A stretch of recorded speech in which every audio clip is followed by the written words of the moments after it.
Hi, welcome to Muscoot Farm. My name is Mary, and today, in honor of March being Women's History Month, we're reading this great book called The Tree Lady about Kate Sessions. It is by H. Joseph Hopkins and illustrated by Jill McElmurray.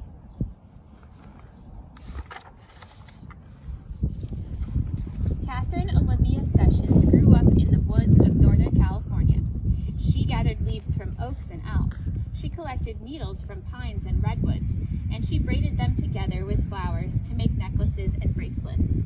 It was the 1860s, and girls from Katie's side of town weren't supposed to get their hands dirty, but Kate did.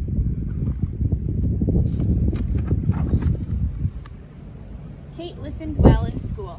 She learned how to write and count.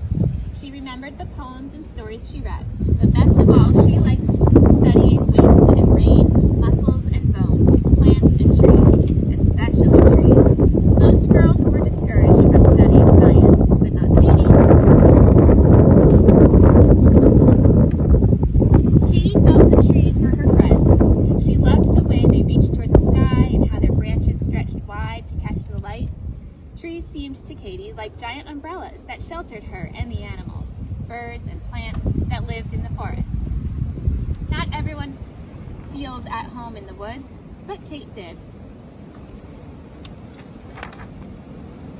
When Kate grew up, she left home to study science at college. She looked at soil and insects through a microscope. She learned how plants made food and how they drank water. And she studied trees from around the world. No woman had ever graduated from the University of California with a degree in science, but in 1881, Kate did.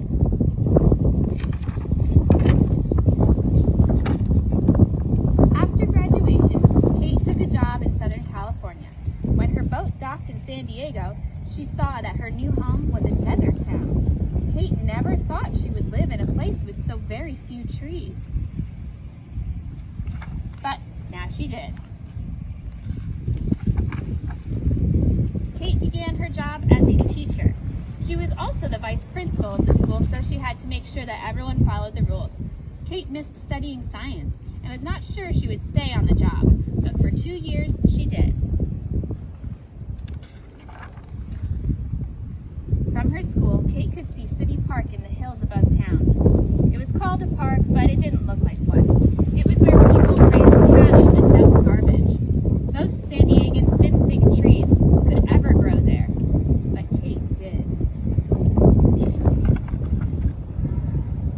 With Kate's love for the woods, she thought San Diego needed trees more than anything else. So she left teaching to become a gardener.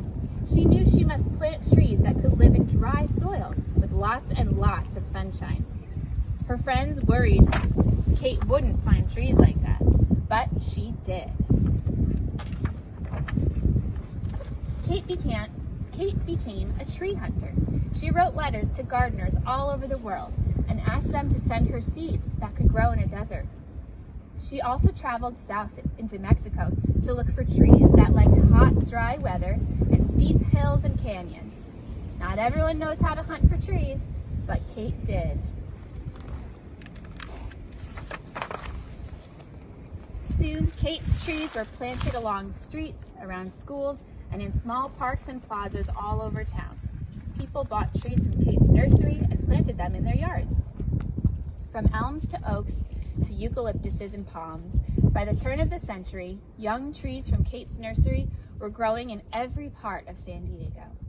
Most people didn't think a desert town could sustain so many trees, but Kate did. Then, in 1909, the city leaders announced that a great fair called the Panama California Exposition was coming to San Diego in 1915. The fair would be held in City Park, which was now called Balboa Park.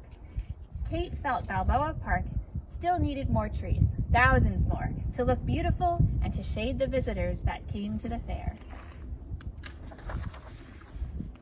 That was too many trees for Kate to plant all by herself, but she knew lots of people could do it together. She asked her friends to bring their friends and come to the park for tree planting parties. Again and again, people volunteered to help. Those volunteers weren't sure they could plant enough trees, but before long,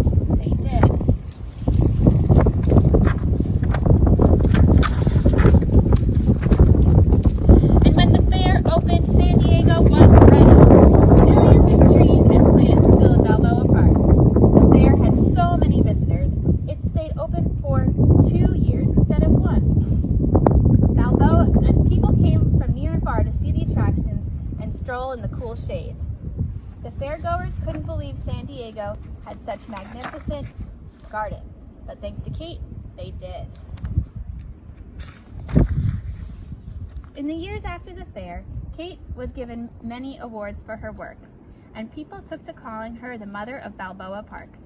She continued gardening and planting trees until her death in 1940. Back then, few could have imagined that San Diego would become the lush, leafy city it is today. But all along, year after year, Katherine Olivia Sessions did.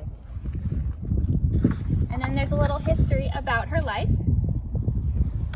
And that's it. Thanks for listening. We'll see you soon, and enjoy the trees.